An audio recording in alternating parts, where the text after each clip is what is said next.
At my sister's wedding, my 7-year-old daughter squeezed my fingers so hard my ring dug in. Mom, we need to go. Now. Not a tantrum, not, I want ice cream. The adult kind of now. The kind that makes you check if the door's locked and where the passports are. We were under a wooden arch wrapped in eucalyptus and white roses, out back at a rented ranch in Northern California. December sun pretending it still had a job. The DJ kept saying, 2 minutes till the processional, every 15 minutes. The photo booth clicked even with no one in it, props laid out. Best day ever. She said yes. Like algorithms believe in forever, too. I was the older sister and the unpaid coordinator of everything that had to look like a movie and hold with pins, bobby pins, and silence. What happened? I asked, still counting in my head. Boutonnieres, cake, 2 gluten-free boxes, 1 free of everything, and Aunt Sue with her allergy to all nuts except pecans. Lily nodded at the house. White siding, porch, rocking chair moving a little in the breeze, like a ghost was practicing small talk. In there. Your iPad, she said. Her hand tightened. It's showing pictures. Showing pictures is our family code for not for kids. In adult terms, the shared Apple ID forgot what boundaries are. I'd meant to split accounts 100 times. On my list, fix iCloud, always lost to buy milk, pick up the suit, survive PTA emails. Long lists, short sleep. We cut through the kitchen, trays of crab cakes and mini tacos lined up like tiny optimists, past the room with car seats and a mountain of thanks for coming bags, and into a small office we were using as a command center. On the desk, between extra napkins, emergency pins, and a printed Plan B if it rains. December, California. Okay. Lay our family iPad. Screen awake. Blue bubbles flashing like police lights. On top, sender. Darcy. My little sister. Today, in white. The messages left 0 room for maybe. Words you do not send your older sister 20 minutes before a ceremony. Laughter, times, addresses, promises, and a photo. Faces cropped. But the tattoo on the collarbone was clear. A thin mountain range with 1 peak shaded. I'd known that ridgeline 12 years. It lived on my husband. If this were TV, strings would swell and the camera would rush in. Real life stretches out. Your smile holds. Your stomach drops. I set my hand on Lily's head. Watermelon shampoo. You did the right thing telling me, I whispered. We breathe. We did 4-square breathing, like the school counselor taught in those parent emails. In, hold, out. Hold. I locked the screen, slid the iPad into my tote with the little PTA pin on the zipper, and said, Stay here. I'll knock 3 times. Do not open for anyone but me.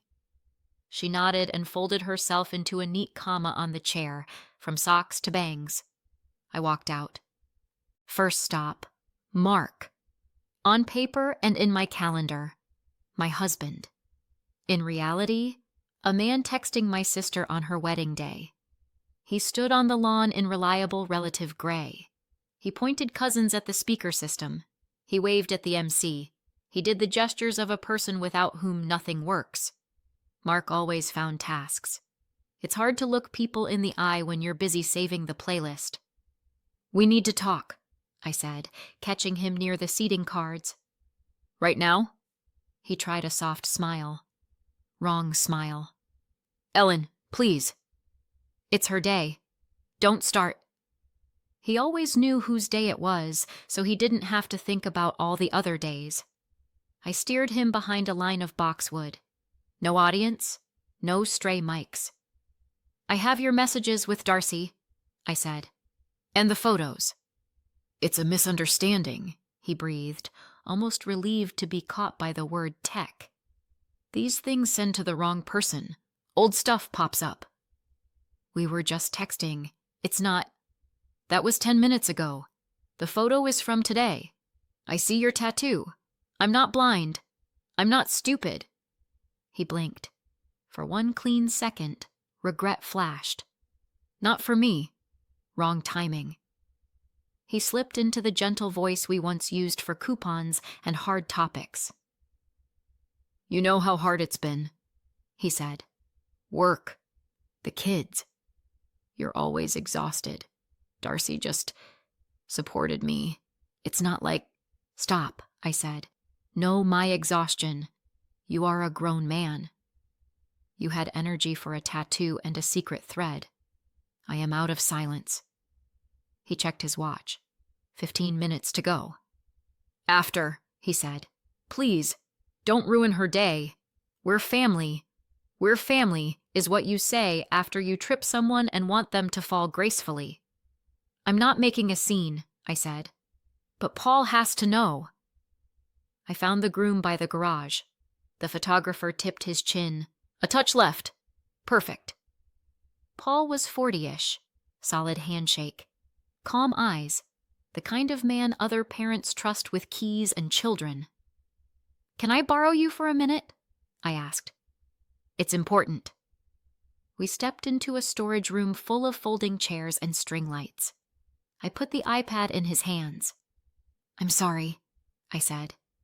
But you need to see this. He read like he reads contracts, line by line, subtext included. He closed his eyes, breathed. A clock ticked somewhere, or maybe that was my ribs. Thank you for telling me, Ellen, he said. Even. You did the right thing. I'm not here to script your next move, I said. I just can't keep it. I'll handle it, he nodded. You take care of yourself and the kids. 5 minutes later, he stood on the porch with a microphone. He said, There will be no ceremony. We've decided not to move forward. He took the blow himself. Clean, short, noble, in a quiet way. Silk rustled across the lawn. Heels came off. Gift card envelopes got hugged tighter while people ran return math in their heads. The caterer leaned in. The food? Food stays, Paul said. Aunt Sue asked if pecans were safe. For the first time all day, I almost laughed. Darcy cried into my shoulder the way people cry when they're used to a soft landing. Ellen, why would you do this to me? Why today? Because today you were getting married, I said. Not Wednesday at 3, and you're not the only one in white here. Mark vanished. Of course he did. He hates candids where he isn't the hero or the guy who fixed the music. I went back to Lily. She looked up with one ask. Be whole. We're going home, I said. You were brave. That's the whole story. We drove in silence. There are two kinds. Kids asleep, or moms still choosing which words are safe outside the chest. This was the second kind. Jake, my older one, was with Grandma. That's how the day had to work. Lily drew hearts on the fogged window and watched them blur like promises made too fast. I didn't want to ruin it, she said. You saved it, I said. And you saved us. At home, I put the kettle on. Muscle memory. She asked for cartoons. I said yes. Sometimes family first aid starts with 22 minutes of bright colors. I wanted to cry. I wanted to call everyone. Instead, I rewash clean mugs. I sort the silverware drawer like straight rows can clean a past. Mom called. Ellen, honey, we're family. We can't do this. Darcy. No, Mom, I said. We're family when we don't pretend. And when hold on doesn't mean by the throat. She sighed. In our line, a sigh can be a whole speech. The meaning doesn't change. Next morning was quiet. The house hadn't picked a mood yet. I made pancakes. Ritual covers cracks. The winter school calendar hung on the fridge.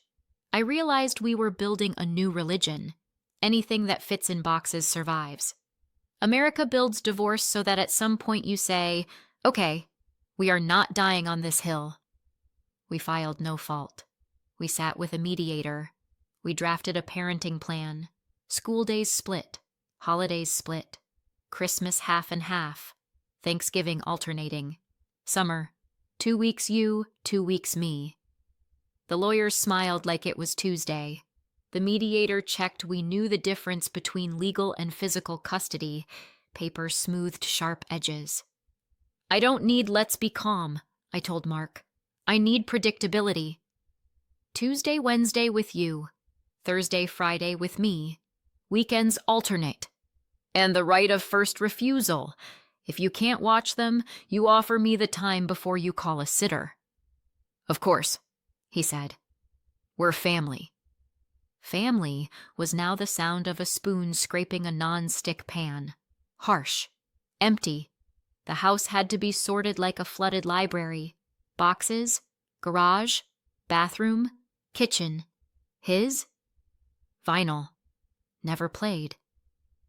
A man who was everywhere and nowhere somehow owned a mountain. A cycling helmet. Expensive headphones. A grill kit with the lid still in plastic. Love for objects is like the sting after a shot. It shows up when the real hurt is already done. Lily drew hearts and lightning bolts on boxes. In her comic, a short-haired superhero carried a girl out of a fire. Don't read into it. 7-year-olds draw in straight lines. Jake hid behind Minecraft and headphones. Teen years knocked. I pretended not to hear. If you open that door, you stand there a long time. One night I found myself sorting screws and batteries in the junk drawer, like neat piles could save what can't be split. Somehow it still helped a little. Week 2, I booked the Apple Store to split the accounts. Morning slot. Fewer crowds. More smiles. Lily picked a dinosaur case and told the cashier, just like that. My mom's iPad shows pictures it shouldn't. He coughed and treated it like, do you want a bag? At the Genius Bar, a very kind 20-something moved the contacts, unlinked the shared devices, turned off purchase sharing, explained family sharing versus a single login. 5 minutes. 2 years of my delay erased. All set, he said. Now everyone has their own memory. That word hit right. Memory. I walked out with a tiny bag. It felt like I was carrying new air. A week later, Paul texted. Thank you. I answered the next day. You're welcome. He asked if we could take the leftover food to a shelter. He already set it up. We went with the kids. The place smelled like cardboard, coffee, and something human that refuses to quit. Lily lined up tart shells like she was saving them from the trash.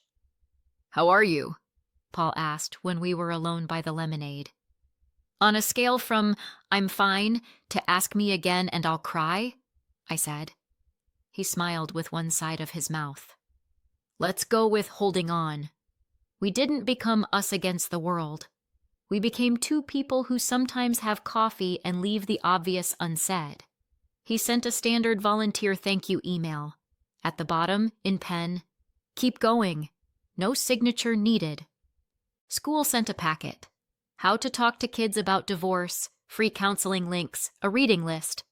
Lily borrowed a picture book about a boy with 2 homes and 1 dog bouncing between them like a ping-pong ball. Are we getting a dog? She asked. We are, I said. A safe promise for my future self. Miss Carter, the school counselor, suggested play sessions. Sand, tiny figures, sideways talk. Head-on costs kids too much. On day 1, Lily built a sand house with 3 rooms. She put mom, girl, and boy on the steps. She set Dad by the gate. He comes by schedule, she said. Shrug, like a bookkeeper who balanced the books. She walked out with a certificate and a gold sticker. Honesty and care. I stuck it on the fridge next to gymnastics and my Sunday half hour of quiet. Not realistic, but let it hang. Hope needs a hook. Jake said he was fine, then started sleeping in headphones. He'd eat pasta, mutter thanks, and ask if he could go to Dad's next weekend because he promised. Yes, I said. My job was not to burn bridges. No wings. Few bridges, Protect the ones we have. Darcy went quiet. Or not quiet. Text quiet. The kind where, I'm sorry, I don't know what came over me. It won't happen again. Shuffle like letter tiles, but the whole stays a whole. Mom tried diplomacy. We're family, she said. You're both my girls. We can't burn it all down. We can stop pouring gasoline, I said. She sighed. Offered family therapy. I nodded. The safe yes that means we'll see. At night, I sorted forks like neat silver could clean a story. Mark sent long messages full of, how could you, and the kids. The little blue dot showed he was typing, deleting, deleting. Sometimes the best move is not putting up the net so the game never starts. We planned a quiet Christmas, pajamas, karaoke, sparkling apple cider, 3 movies by vote. The day before, Darcy stood on my porch with a box of cookies and the face that says, tell me it's fixable.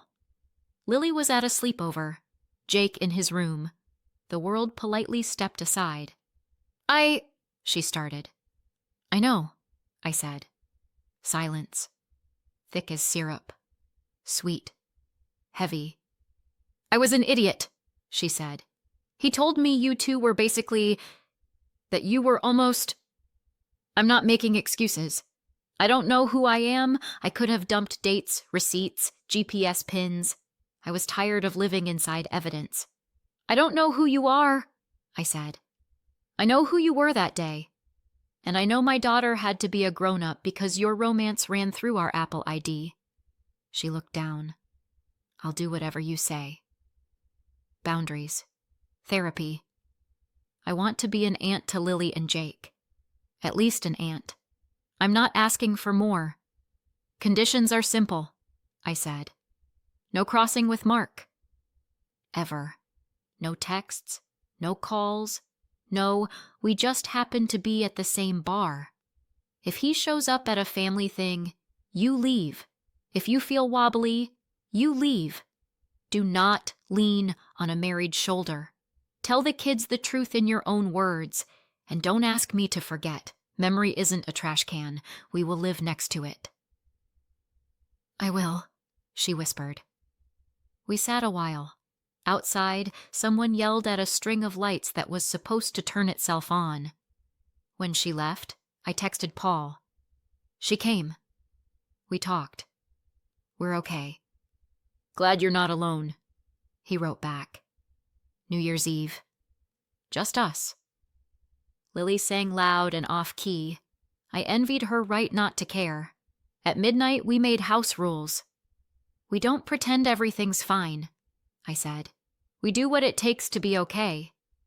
And if you see pictures of things adults shouldn't do, Lily said, you tell Mom right away. That's not a rule, I said. That's a superpower, and it's already yours. We laughed. It felt like building something. In spring, the court stamped the agreement. Done. In March, Mark asked if we could grab dinner and talk for the kids. Talking, yes, I said. Dinner, no, different verbs. We met in a park. Neutral ground. He brought my favorite coffee, like taste buds could build a bridge. Can we start over? He asked. From where? I said. Before the tattoo? Or before iCloud? He looked away. He said the right words. I'm sorry. I messed up. Family. We have paperwork now, I said. We will follow it. That's our new kind of love. Not to wreck what's left when it's too late to build. Can you be softer sometimes? He asked. Sometimes, I said. He heard rarely. That was correct. I picked up odd skills.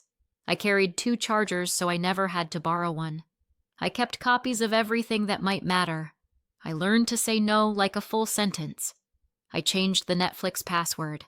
That door had banged in the wind for years. Now it was shut. We moved the furniture. Not because we had to, because we could.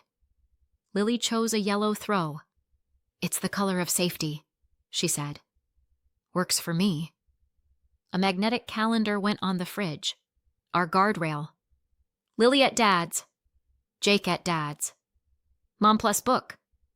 Volunteer. Dentist. PT. A. 1 hour. Promise. When life spins, straight lines help you stand. One Saturday, Lily asked if Aunt Darcy could come to her gymnastics performance. Boundaries are great until they bump into what a child wants. Yes, I said. If you want that. I do, she said.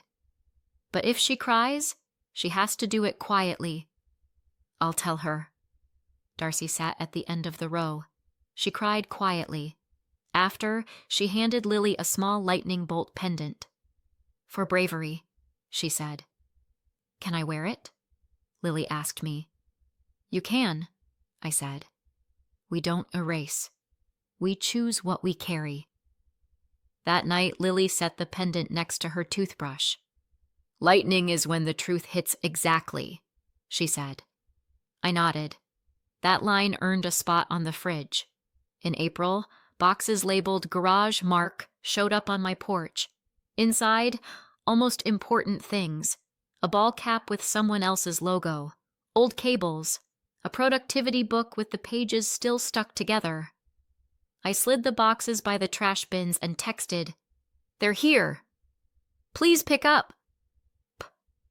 He replied with a photo of Jake on a bike in front of his loft and a parking lot view. He was trying to be a schedule dad.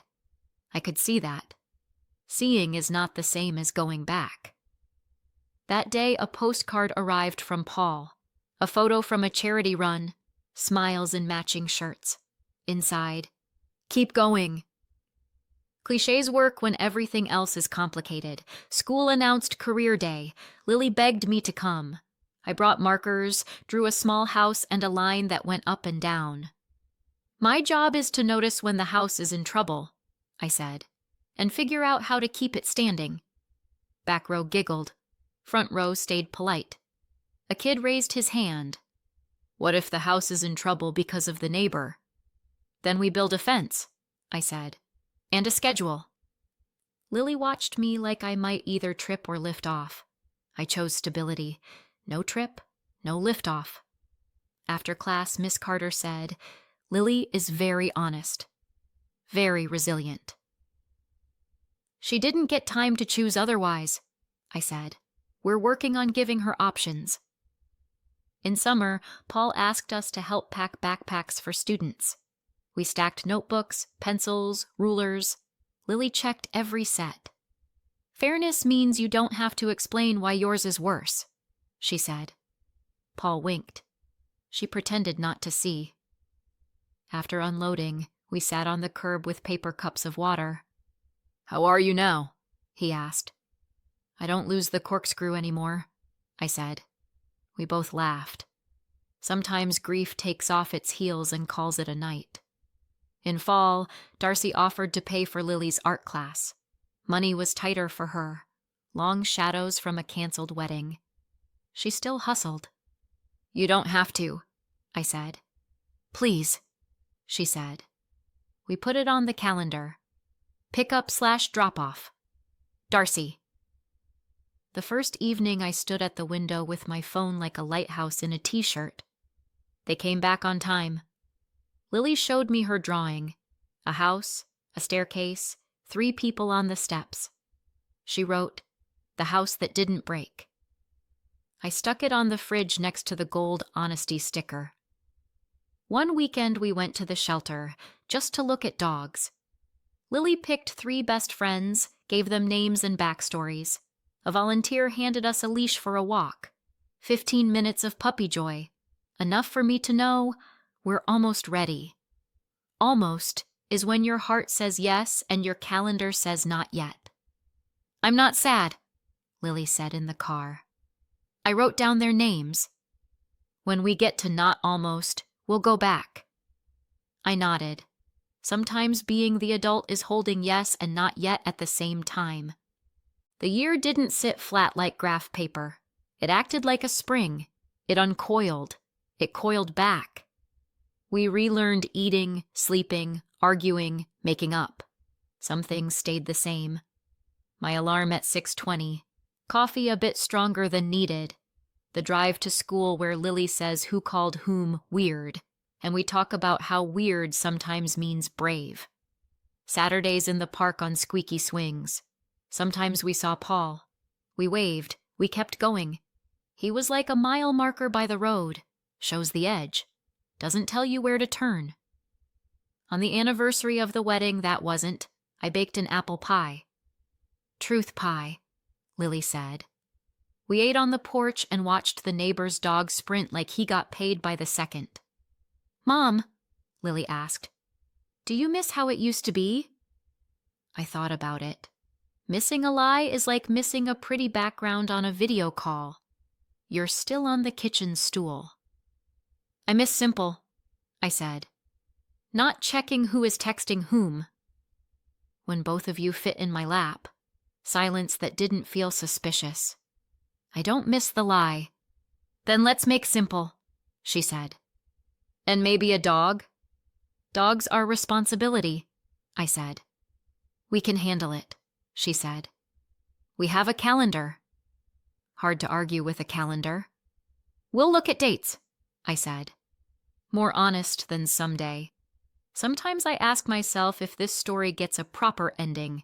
In movies, yes. In real life, no script. Too much improv. If you want an ideal finish, it would be me saying Paul and I found each other. We found ourselves instead. That was enough. My house stopped being a museum called How It Should Look. There's more air, more yellow throws, more things we actually use, less whispering, more plain sentences that hold up when you push on them.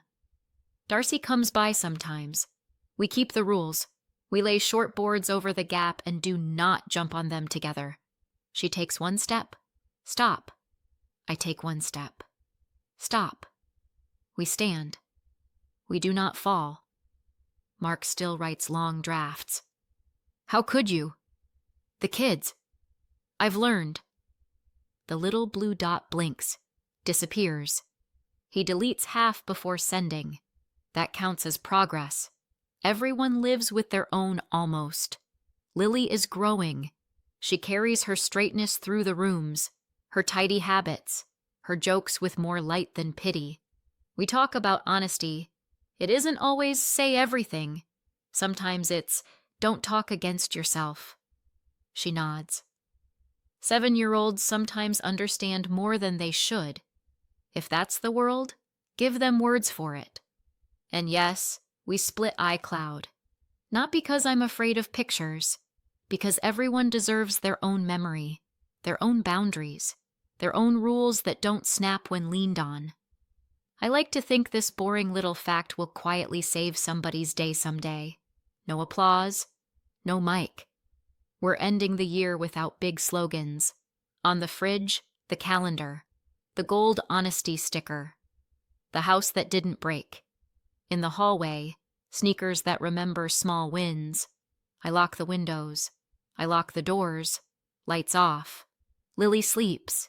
Jake texts. Outside, the world pretends to be orderly. I pour a glass of water and sit on the edge of the couch.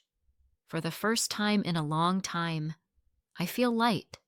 Not because life got easier, because it stopped being a lie. In a country where everything else changes faster than a DJ can cue the processional, maybe that's the only stable thing worth keeping. My phone buzzes. Paul. How are you? Me. We're holding on. Paul. Knew it. Then a little lightning bolt. I smile. We have lightning bolts, stickers, a calendar, and people who don't knock down someone else's house to build their own. And if a small hand ever squeezes mine again and says, Mom, we need to go. Now. I'll stand up, take that hand, and go. Because that's our superpower, and it works. What do you think? Was I right to tell Paul? Let me know in the comments and subscribe for more.